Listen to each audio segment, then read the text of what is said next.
All ಎಲ್ರಿಗೂ welcome to our channel Shilparaj blogs Kannada. ಎಲ್ಲರೂ ಹೇಗಿದ್ದೀರಾ? ಎಲ್ಲರೂ ಚೆನ್ನಾಗಿದ್ದೀರಾ ಅಂತ ಅಂದ್ಕೋತೀನಿ. ಇದು ಬಂದು ಸಾಟರ್ಡೆ ಮಾರ್ನಿಂಗ್ ಬ್ಲಾಗ್ ಆಗಿರುತ್ತೆ. ನಾನು ಬೆಳಗ್ಗೆನೇ ಬ್ಲಾಗ್ನ ಶುರು ಮಾಡ್ಕೋತಾ ಇದ್ದೀನಿ. ಮೊದಲು ಕೆಂಪು ಚಟ್ನಿ ಮಾಡ್ಕೊಳ್ಳೋದಕ್ಕೆ ಅಂತಂದು ಹೇಳ್ಬಿಟ್ಟು ಸ್ವಲ್ಪ ಒಣಮೆಣ್ಸಿನ್ಕಾಯಿ ಮತ್ತು ಬೇಡಿಗೆ ಮೆಣಸಿನ್ಕಾಯಿ, ಖಾರ ಮೆಣಸಿನ್ಕಾಯಿ ಎರಡೂ ಹಾಕಿ ಅದರಲ್ಲಿ ಹಾಟ್ ವಾಟರ್ ಹಾಕಿ ಎತ್ತಿಟ್ಕೊಂಡಿದ್ದೀನಿ.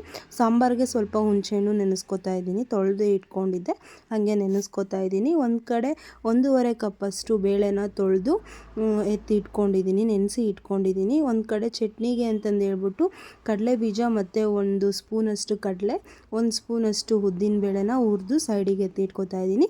ಒಂದು ಅರ್ಧದಷ್ಟು ಆನಿಯನ್ನು ಮತ್ತು ಒಂದು 5ರಿಂದ 6 ಹಸಿಮೆಣ್ಸಿನ್ಕಾಯಿನ ಆಯಿಲಲ್ಲಿ ಫ್ರೈ ಮಾಡಿಕೊಂಡು ಸೈಡಿಗೆ ಎತ್ತಿ ಇಟ್ಕೊಂಡೆ. ನೆನೆಸಿಟ್ಟಿರೋ ಬೇಳೆನ ಸಾಂಬಾರಿಗೆ ಅಂತಂದು ಹೇಳ್ಬಿಟ್ಟು ಕುಕ್ಕರ್ಗೆ ಹಾಕಿ ಬೇಯಿಸ್ಕೊಳ್ಳೋದಕ್ಕೆ ಇಟ್ಕೋತಾ ಇದ್ದೀನಿ. ಸ್ವಲ್ಪ ಸಾಲ್ಟು ಮತ್ತು ಆಯಿಲ್ ಹಾಕಬೇಕು. ಹಾಕ್ಕೊಂಡ್ಮೇಲೆ ಸ್ಟವ್ ಮೇಲೆ ಬೇಯೋದಕ್ಕೆ ಇಟ್ಕೋತಾ ಇದ್ದೀನಿ. ಇಷ್ಟರಲ್ಲಿ ನಾವು ಏನೆಲ್ಲ ಚಟ್ನಿಗೆ ಹುರಿದು ಇಟ್ಕೊಂಡಿದ್ವಿ ನೋಡಿ, ಅದೆಲ್ಲನೂ ಸ್ವಲ್ಪ ತಣ್ಣಗಾಗಿತ್ತು. ಅದನ್ನು ಈಗ ಗ್ರೈಂಡ್ ಮಾಡ್ಕೊಳ್ಳೋದಕ್ಕೆ ಅಂತಂದೇಳಿ ಒಂದು ಮಿಕ್ಸಿ ಜಾರ್ಗೆ ಹಾಕ್ಕೋತಾ ಇದ್ದೀನಿ.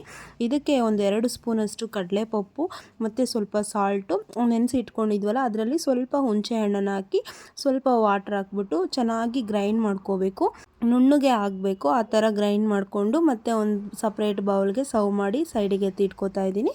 ಮತ್ತು ಕೆಂಪು ಚಟ್ನಿ ಮಾಡ್ಕೊಳ್ಳೋದಕ್ಕೆ ಅಂತಂದು ಹೇಳ್ಬಿಟ್ಟು ಇದೇ ಜಾರಲ್ಲೇ ಒಂದು ಅರ್ಧದಷ್ಟು ಆನಿಯನ್ನು ಮತ್ತು ನೆನೆಸಿ ಇಟ್ಕೊಂಡಿರೋ ಒಣಮೆಣಸಿನ್ಕಾಯಿ ಮತ್ತು 1 ಸ್ಪೂನಷ್ಟು ಜೀರಿಗೆ, ಒಂದು 4ರಿಂದ 5 ಇಳಕಲಷ್ಟು ಬೆಳ್ಳುಳ್ಳಿನ ಸೇರಿಸ್ಕೊಂಡು ಚೆನ್ನಾಗಿ ಗ್ರೈಂಡ್ ಮಾಡ್ಕೋಬೇಕು. ನೀರೆಲ್ಲ ಸೇರಿಸ್ಕೊಳ್ಳೋದಕ್ಕೆ ಹೋಗಬಾರ್ದು, ಯಾಕೆ ಅಂದರೆ ಒಣಮೆಣಸಿನ್ಕಾಯಲ್ಲೇ ನೀರ ಹೀರ್ಕೊಂಡಿರುತ್ತೆ, ಅದೇ ಇದಕ್ಕೆ ಸರಿ ಹೋಗುತ್ತೆ. ಮತ್ತು ವಾಟ್ರೆಲ್ಲ ಹಾಕ್ಕೊಂಡು ಗ್ರೈಂಡ್ ಮಾಡಿದ್ರೆ ನಾವು ಸ್ಟೋರ್ ಮಾಡ್ಕೊಳ್ಳೋದಕ್ಕಾಗಲ್ಲ.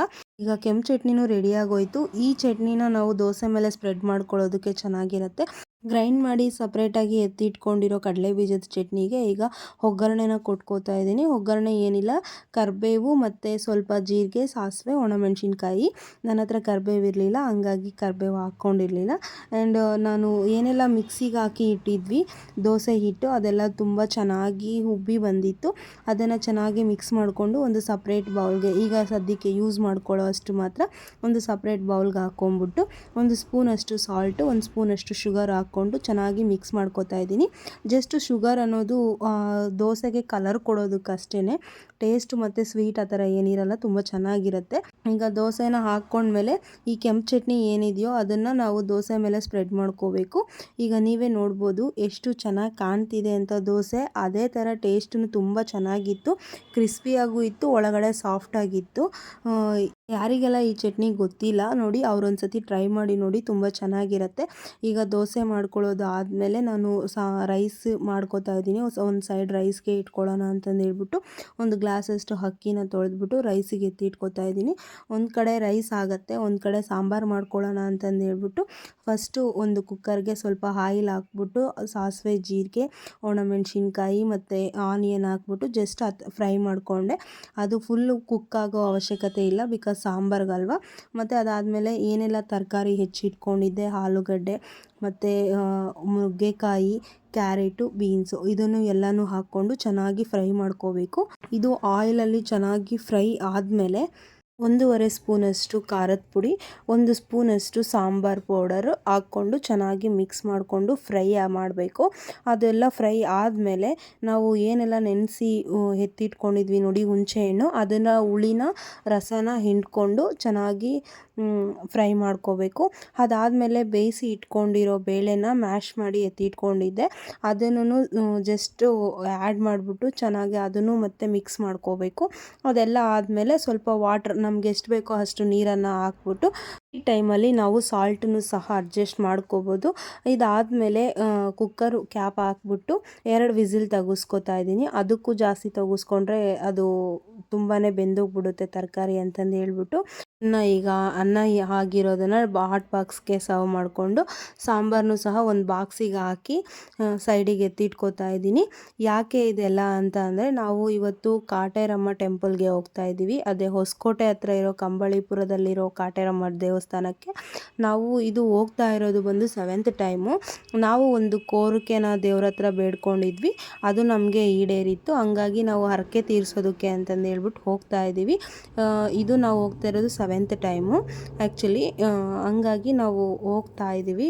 ಇಷ್ಟರಲ್ಲೇ ನಾನು ಅಡುಗೆ ಎಲ್ಲ ಆದಮೇಲೆ ನಾನು ಫ್ರೆಶ್ ಅಪ್ ಆಗಿ ಸ್ನಾನ ಎಲ್ಲ ಮಾಡಿಕೊಂಡು ಬಂದೆ. ಮತ್ತು ಈಗ ಫುಡ್ನ ಪ್ಯಾಕ್ ಮಾಡ್ಕೋತಾ ಇದ್ದೀವಿ. ನಾವು ಹೋಗಿ ಸುಮಾರು ಒಂದು 10 ತಿಂಗಳೇನೋ ಆಗಿತ್ತು ದೇವಸ್ಥಾನಕ್ಕೆ. ಅಲ್ಲಿ ಅನ್ನದಾಸೋಹ ಬಂದು ಆಫ್ಟರ್ನೂನ್ ಮಾಡ್ತಾಯಿದ್ರು ನಾವು ಹೋದಾಗ.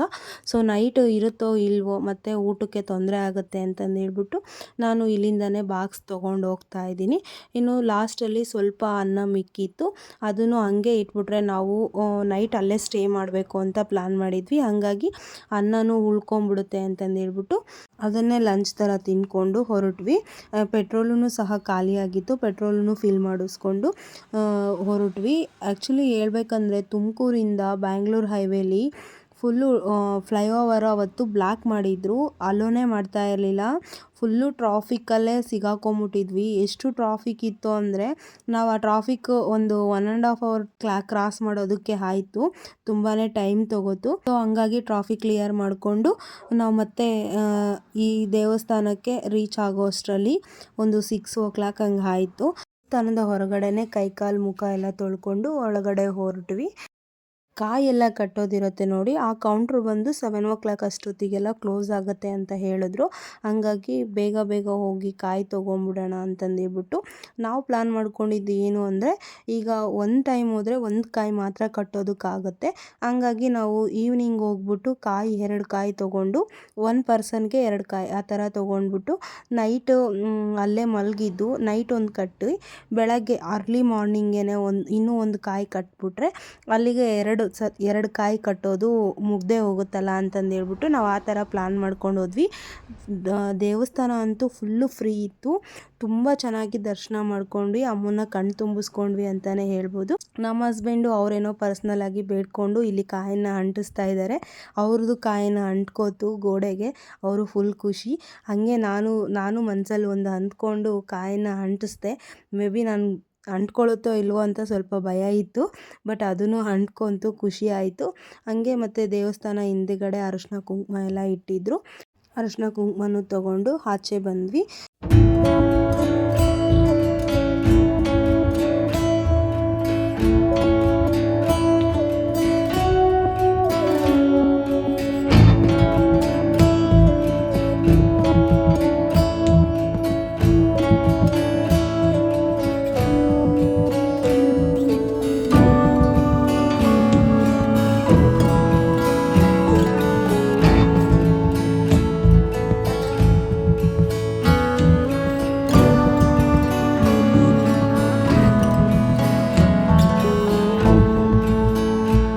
ನಾವು ನವದುರ್ಗಿಯರನ್ನು ಪ್ರತಿಷ್ಠಾಪನೆ ಮಾಡಿರೋದನ್ನು ನೋಡ್ಬೋದು.